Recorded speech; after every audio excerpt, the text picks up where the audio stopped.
दिया है supreme court ने कि अगर आप सच में चाहते हैं कि वोट चोरी ना हो, वोट में परेशानी ना हो, दिक्कत नहीं हो, तो आपके जो बीएलए हैं, बूथ लेवल एजेंट जो हैं, वो जाकर के उसको सुधार करवाने में मदद करें। आप वो तो कर नहीं रहे हैं, ड्रामा बनाते फिर रहे हैं, माहौल बनाते फिर रहे हैं, तो ये बिल्कुल फ्रॉड है। ये केवल इलेक्शन का एजेंडा है और इलेक्शन यात्रा है, ऐसा कुछ नहीं है। अगर दोनों मिली होती तो झारखंड क्यों हार जाते? मिले होते तो जम्मू कश्मीर जहाँ इतने दिनों से हमारा राष्ट्रपति शासन लगता है उसको क्यों हार जाते हम? लोकसभा चुनाव में 240 पे क्यों आकर अटक जाते? 400 का नारा था हमारा, कम से कम 350 तो पार हो जाते। हिमाचल क्यों हार जाते? तो ये सब कोई आधार है नहीं, अब कोई उनके पास मुद्दा है ही नहीं, परसेंट भी नहीं, क्योंकि शिक्षित बिहार है। अब पहले वाले मूर्ख वाला बिहार नहीं है, लल्लू जुग वाला बिहार नहीं है कि जो कहें और जनता मान जाएगी। अभी सभी मोबाइल और सभी मीडिया और सभी पत्र पेपर हर घर में जा रहा है, हर घर में टीवी लगी हुई है। अब ये पहल का बिहार नहीं है कि उनको कहने का बात मान लें। इनकी गुंडागर्दी, इनकी एक दूसरे को जो जान मारने की कोशिश करते थे, चोरी करते थे, ये इनके हाथ लग नहीं रही है। आज सोच रहे हैं कि आज से 25 साल पहले लल्लू युग में बिहार को ला दें, तो ये नहीं है। मैं सुरजीत और आप देखना शुरू कर चुके हैं दोस्तों द लोकसभा। दोस्तों बिहार में चुनाव है, लेकिन तेजस्वी यादव और राहुल गांधी बिहार में एक अलग नारा लगा के घूम रहे हैं, अलग माहौल बना रखा है। कह रहे हैं कि वोट चोर गद्दी छोड़ का नारा लगा रहे हैं और आरोप मोदी सरकार पर लगा रहे हैं। कह रहे हैं कि इलेक्शन कमीशन वोट चोरी करता है और मोदी सरकार को जिताने में मदद करता है। तो हमें लगा पूछना चाहिए लोगों से और जानना चाहिए क्या सच में वोट चोरी हो रहा है और गद्दी छोड़ने का जो नारा लगा रहे हैं, क्या गद्दी छोड़ना पड़ेगा सरकार को? तो हमें लगा पूछ लेते हैं लोगों से और जानते हैं कि सच्चाई क्या है इस पर। मैं आपसे शुरू करना चाहता हूँ, क्या नाम है आपका? डॉक्टर ओम प्रकाश मिश्रा। मिश्रा जी, सीधा सवाल है, राहुल गांधी हो या तेजस्वी यादव हो या मुकेश सहनी हो, 1300 किलोमीटर का यात्रा करें रोहतास से लेकर के कहीं और, मतलब पूरे बिहार में घूम रहे हैं। उनका आरोप है कि वोट चोरी हो रहा है और बीजेपी इससे मिली हुई है। क्या आपको लगता है कि बिहार में वोट चोरी हो रहा है? बिल्कुल ये फ्रॉड बात है, कहीं से भी इसमें कोई सच्चाई नहीं है। आप नोटिस करें जहां आप घूम रहे हैं इसी में बहुत सारे वोटर हैं, तो कोई एक आध वोटर, दो वोटर गलती से पहले भी होता रहा है। ऐसा नहीं है कि एक दो जगह नाम, दो बूथ पे नाम, ऐसा नहीं है किसी का नहीं होता है। इसका मतलब कोई फ्रॉड कर रहा है, चोरी कर रहा है, ये बिल्कुल निराधार बात है। बात यह था कि आधार को शामिल किया जाए उसमें डॉक्यूमेंट्स में, तो उसने सुप्रीम कोर्ट ने कहा कि शामिल कर लिया जाए, मामला वहीं खत्म हो जाना चाहिए था। कल फिर वर्डिक्ट दिया है सुप्रीम कोर्ट ने कि अगर आप सच में चाहते हैं कि वोट चोरी ना हो, वोट में परेशानी ना हो, दिक्कत नहीं हो, तो आपके जो बीएलए हैं, बूथ लेवल एजेंट जो हैं, वो जाकर के उसको सुधार करवाने में मदद करें। आप वो तो कर नहीं रहे हैं, ड्रामा बनाते फिर रहे हैं, माहौल बनाते फिर रहे हैं, तो ये बिल्कुल फ्रॉड है। ये केवल इलेक्शन का एजेंडा है और इलेक्शन यात्रा है, ऐसा कुछ नहीं है कि ये उसके लिए ऐसा यात्रा लेकर घूम रहे और कह रहे हैं कि एक ही जगह पर 200 लोग खड़े मिल जा रहे वोटर, कोई कह रहा है कि मृत घोषित कर दिया गया है, फिर भी वो जिंदा सामने खड़ा व्यक्ति है, और इस तरीके से आरोप लगाया जा रहा है कि जो व्यक्ति जिंदा उसको मृत घोषित कैसे कर दिया जा रहा है? जैसे मृत घोषित ऐसा किया जा रहा है कि बीएलओ ने बनाया है, कोई ईश्वर ने तो बनाया नहीं कि बिल्कुल एग्जैक्ट हो, तो मिस्टेक हो सकती है बनाने में, तो उसको ही सुधार करने के लिए तो समय दिया गया है 1 महीने का। आप उसमें जाकर के अपने बीएलओ को हर बूथ पे बोलिए कि मदद करें, सर्टिफिकेट दीजिए, जिसने जो मृत लिखा हुआ है उसका सर्टिफिकेट दीजिए, उसका नाम जुड़वा दिया जाए। आप लेकर आए रंजू देवी को, जबरदस्ती लेके जाते हैं, फिर से उन्होंने कह दिया कि नहीं मुझे लेकर के गए हैं। आप मिंता का टी शर्ट पहन के घूमते हैं, मिंता फिरा करके बोलती है, तो ये सब तो फ्रॉडिज्म है ना। आप किसी को पढ़ा करके लेके जाते हैं, अपने रैली में बुलवाते हैं, आपके वर्कर लेकर के जाते हैं, आपके अधिकारी लेकर के जाते हैं और बुलवाते हैं, बाद में उसका सच्चाई आता है। तो सच्चाई तो 1-2 लोगों का सच्चाई है, बहुत ऐसे लोग हैं जिनका सच्चाई आने भी नहीं दिया जा रहा होगा, ऐसे ही बहुत सारे लोग हैं। तो इसमें कोई आधार नहीं है, बस एक माहौल बनाया जा रहा है और इससे कुछ होना भी नहीं है। एक आरोप ये भी है कि इलेक्शन कमीशन हो चाहे बीजेपी, दोनों मिली हुई है, दोनों एक ही ऑफिस में बैठ के मीटिंग करती है और उसके बाद बयानबाजी अलग अलग करती है। एक कन्हैया कुमार या तेजस्वी यादव प्रेस कॉन्फ्रेंस करते हैं तो आरोप लगाते हैं। ऐसा कैसे हो सकता है? अगर दोनों मिली होती तो झारखंड क्यों हार जाते? मिले होते तो जम्मू कश्मीर जहाँ इतने दिनों से हमारा राष्ट्रपति शासन लगता है उसको क्यों हार जाते हम? लोकसभा चुनाव में 240 पे क्यों आकर अटक जाते? 400 का नारा था हमारा, कम से कम 350 तो पार हो जाते। हिमाचल क्यों हार जाते? तो ये सब कोई आधार है नहीं, अब कोई उनके पास मुद्दा है ही नहीं। चुनाव लड़ने के लिए कोई तो मुद्दा चाहिए। विकास का एजेंडा था, वो आपको दिख रहा है, पूरे बिहार में विकास हो रहा है। ये 2000 पेंशन लेकर आना चाहते थे, 1100 रुपया कर दिया मुख्यमंत्री ने, बिजली फ्री कर दिया मुख्यमंत्री ने, डोमिसाइल लागू कर दिया मुख्यमंत्री ने।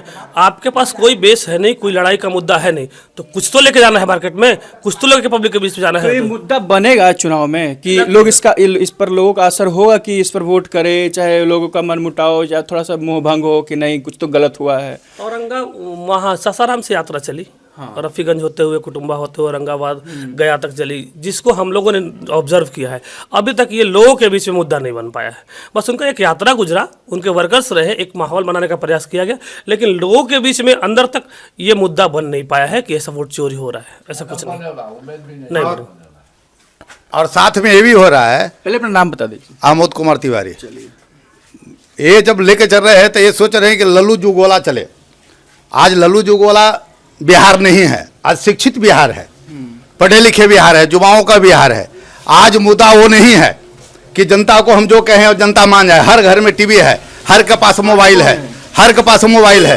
तो अब ये सारी दुनिया देख रही है कि ये खाली प्रोपगंडा आए, खाली भाजपा को बदनाम करने के लिए, देश की उन्नति रोकने के लिए, देश के युवाओं को रोजगार रोकने के लिए, जो जनता या वृद्धों को जो कुछ मिल रहा है, किसानों को जो समान निधि मिल रहा है, इसको रोकने के लिए इनकी गुंडागर्दी, इनकी एक दूसरे को जो जान मारने की कोशिश करते थे, चोरी करते थे, ये इनके हाथ लग नहीं रही है। आए सोच रहे हैं कि आज से 25 साल पहले लल्लू युग में बिहार को ला दें, तो ये नहीं है। आज के कन्हैया कुमार कह रहे हैं कि मोदी जी बहरूपिया है, गमछी हिलाते हुए देख लिए, चाहे टोपी लगाते हुए देख लिए, चाहे नीतीश कुमार को हाथ खड़ा करने के बाद कह रहे हैं कि मोदी जी बहरूपिया, जहां जाते हैं उस रूप का हो जाते हैं और उसको ठगने लग जाते हैं। ये सही बात है? मोदी जी ठगने जा रहे हैं बिहार में? अच्छा। जैसे कल ही आए थे, गया ठगने आए थे। अच्छा, पहला बात, आप कन्हैया कुमार का जिक्र कर रहे हैं, आपको पता होनी चाहिए कि कन्हैया कुमार जेएनयू में देशद्रोह का मामला किया, देश के 3 टुकड़े करने का कोशिश किया, लेकिन जब वो 3 टुकड़े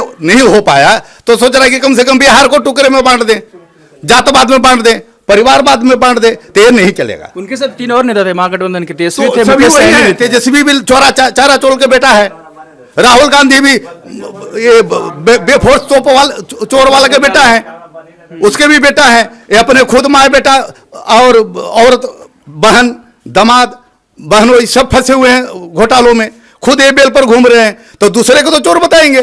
जो चोर होता है उसकी नज़र में सभी सिपाही नजर आते हैं। आए इनकी मोदी सरकार से खतरा है कि हम भ्रष्टाचार में जेल जाएंगे, इसलिए ऐसा कुछ काम करें कि जनता हमारे साथ रहे। लेकिन जनता अब शिक्षित है, पढ़े लिखे है। वोट चोर गद्दी छोड़ का जो नारा लगाया जा रहा है, ये नारा सही साबित होगा बिहार में? इसका असर दिखेगा चुनाव में? 1% भी नहीं, क्योंकि शिक्षित बिहार है। अब पहले वाले मूर्ख वाला बिहार नहीं है, लल्लू जुग वाला बिहार नहीं है कि जो कहें और जनता मान जाएगी। अभी सभी मोबाइल और सभी मीडिया और सभी पत्र पेपर हर घर में जा रहा है, हर घर में टीवी लगी हुई है। अब ये पहल का बिहार नहीं है कि उनको कहने का बात मान लें। मैं आपसे जानना चाह रहा हूँ, महागठबंधन के कई नेता कल प्रेस कॉन्फ्रेंस करके आरोप लगा रहे कि मोदी जी बहरूपिया हैं, बिहार को जब भी ठगना होता है 6 बार आ चुके हैं अब तक, लेकिन 6 बार ठग के चले गए।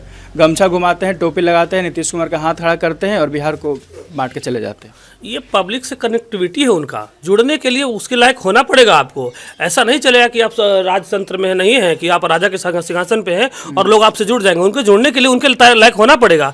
मोदी जी जब सासाराम में आते हैं भोजपुरी में कनेक्ट होते हैं, गया में आते हैं तो मगही में कनेक्ट होते हैं। तो उसके लिए जहाँ तक चारा चोर गद्दी छोड़ वोट चोर गद्दी छोड़ का नारा लगाया जा रहा है। पहले भी ये चौकीदार चोर है का नारा लगा चुके हैं, उसके लिए सुप्रीम कोर्ट में माफी मांग चुके हैं। फिर अगर आपको लगता है कि सच में चोर है, सच में बीजेपी ने ऐसा किया है, आपसे चुनाव आयोग ने बोला कि आप हलफनामा दायर कीजिए। इसमें क्या दिक्कत है? अगर हम किसी के ऊपर कंप्लेंट करने के लिए थाना में जाते हैं, हमको बोलता है थाना प्रभारी कि आप आवेदन दीजिए, क्या दिक्कत हो रहा है आवेदन देने में आपको? इसका मतलब कि आप झूठ पर प्रोपेगेंडा बनाना चाह रहे हैं, तो ये बिल्कुल गलत है। फिर माफी मांगेगा, फिर कोई कंप्लेंट करेगा, फिर माफी मांगेगा। ये तो आपका रिकॉर्ड है माफी मांगने का। तो ये सब कुछ मामला आरोप लगा रहे कि भ्रष्टाचार का मुद्दा होना चाहिए, चाहे शराबबंदी का मामला होना चाहिए। बिहार में ऐसा मुद्दा होगा? कुछ नहीं होगा। अच्छा, शराबबंदी से नुकसान है किसी को? कोई दिक्कत है? शराबबंदी तो बोले प्रशांत किशोर या तेजस्वी यादव की शराब तो उससे ज़्यादा पी रहे हैं लोग, उससे ज़्यादा बिहार में मौजूद है अभी शराब, जो पहले होता था उससे ज़्यादा है अभी। इसका रिस्पॉन्सिबल कौन है? हम है, आप है। अगर ज़बरदस्ती हमारे बंदी के बावजूद, इतने कड़े कानून के बावजूद, इतना छापेमारी के बावजूद अगर ज़बरदस्ती हम अवेलेबल करा रहे हैं, तो दोषी हम है ना, कि जो बंद किया वही दोषी है। कह रहे कि व्यवस्था बढ़िया नहीं है, टाइट नहीं है, इसलिए सब चरमराया हुआ है, जबरदस्त व्यवस्था है। अफसरशाही बढ़ गया है, सब पैसा दो काम हो जाता है, इस तरीके का आरोप लग रहा है सरकार के ऊपर। और ये भी कह रहे हैं नीतीश कुमार तो अचेत अवस्था में चले गए, वो रहेंगे नहीं सीएम। लगा कौन रहा है? ऐसा नहीं है, ऐसा नहीं है। लगा रहे हैं आरजेडी ऐसा लगा रही है, मतलब जिसके टाइम में बहन के शादी में शोरूम से गाड़ी उठवा लिया जाता था, वो लोग आरोप लगा रहे हैं कि अफसरशाही बढ़ गया है। तो ये बिल्कुल गलत बात है। अब जहाँ तक की बात है शराबबंदी से इफेक्ट का, तो हम तो साफ देखते हैं हैं इफेक्ट पहले शादी में, बाराती में खुलेआम रोड पे गुंडागर्दी होती थी, आजकल तो नहीं होता है, बिल्कुल शांति है। अब कोई जब चुपका चोरी ला करके पी भी रहा है तो चलो कोई बात नहीं, कम से कम रोड पे गुंडागर्दी तो बंद है। लड़की छेड़ने का, बहन बेटी को स्कूल जा रहे छेड़ने का, ये सब तो बंद है कम से कम। तो बिल्कुल शांति है, शराबबंदी से कम महिलाएं बहुत सुरक्षित महसूस कर रही है अपने आप आखिर को। सवाल आपसे पूछ रहा हूँ, एनडीए क्यों चाहिए बिहार में फिर से आपको 2025 में? जिस तरह का रफ्तार पकड़े हुए है विकास की गाड़ी बिहार में, जिस तरह का दो चार विकास की गाड़ी पर सामान बता दीजिए, क्या क्या रखा हुआ है? सबसे पहले तो देखिए एशिया का सबसे चौड़ा पुल बना हुआ है, मोदी जी ने उसका शिलान्यास किया और खुद मोदी जी उद्घाटन कर रहे हैं। ऐसा एक भी रिकॉर्ड नहीं है उन लोगों के नाम पे कि खुद से शिलान्यास करके खुद से उद्घाटन कर रहे हैं। तो इस टाइप का शांति का माहौल है। आज करपी अपना मार्केट है, 6 बजे कोई नहीं जाता था, 5 बजे दुकानदार बंद करने लगते थे, आज 8 बजे हम वहाँ से बंद करके आते हैं, 8:30 बजे हम बंद करके आते हैं। तो शांत बिल्कुल, आज रोड की कनेक्टिविटी है, हमको लगता ही नहीं करपी हमारा घर होना चाहिए, 5 मिनट में यहाँ से हम हॉस्पिटल पहुँचते हैं। शिक्षा का व्यवस्था उतना ही सुदृढ़ है, हमारे यहाँ प्राथमिक विद्यालय था, आज +2 विद्यालय है। और क्या चाहिए व्यक्ति को? रोजगार के लिए डोमिसाइल लागू हो गया, लगातार आप देख रोजगार के नाम पर सरकार फेल है। तेजस्वी यादव आए थे तो रोजगार दिए थे, 17 महीने 5 लाख रोजगार देकर गए थे। आप स्वास्थ्य मंत्री थे, तेजस्वी यादव स्वास्थ्य मंत्री थे, एक वैकेंसी स्वास्थ्य डिपार्टमेंट में नहीं आया, लेकिन जो शिक्षा विभाग में बहाली आया उसका क्रेडिट उप मुख्यमंत्री को मिलना चाहिए, स्वास्थ्य मंत्री को मिलना चाहिए, लेकिन मुख्यमंत्री को और शिक्षा मंत्री को नहीं मिलना चाहिए। अजीब हास्यास्पद बात है कि स्वास्थ्य मंत्री शिक्षा विभाग में नौकरी ला करके बोलता है कि हम लाए थे उप मुख्यमंत्री के नाते, लेकिन मुख्यमंत्री को उसका क्रेडिट नहीं मिलना चाहिए, जो शिक्षा मंत्री था उसको क्रेडिट नहीं मिलना चाहिए। तो अलग बात है भाई, आप उसका क्रेडिट लेते फिर कोई मानने वाला नहीं कि आप स्वास्थ्य मंत्री रहते हुए शिक्षा विभाग में नौकरी लाए, आज स्वास्थ्य विभाग में एक भी नौकरी नहीं ला पाए। आज स्वास्थ्य डिपार्टमेंट में वैकेंसी आ रहा है कि नहीं आ रहा है? लगातार आ रहा है, जीविका में वैकेंसी आया है, बीपीएससी वैकेंसी ला रही है, आप क्यों नहीं ला पाए थे उप मुख्यमंत्री?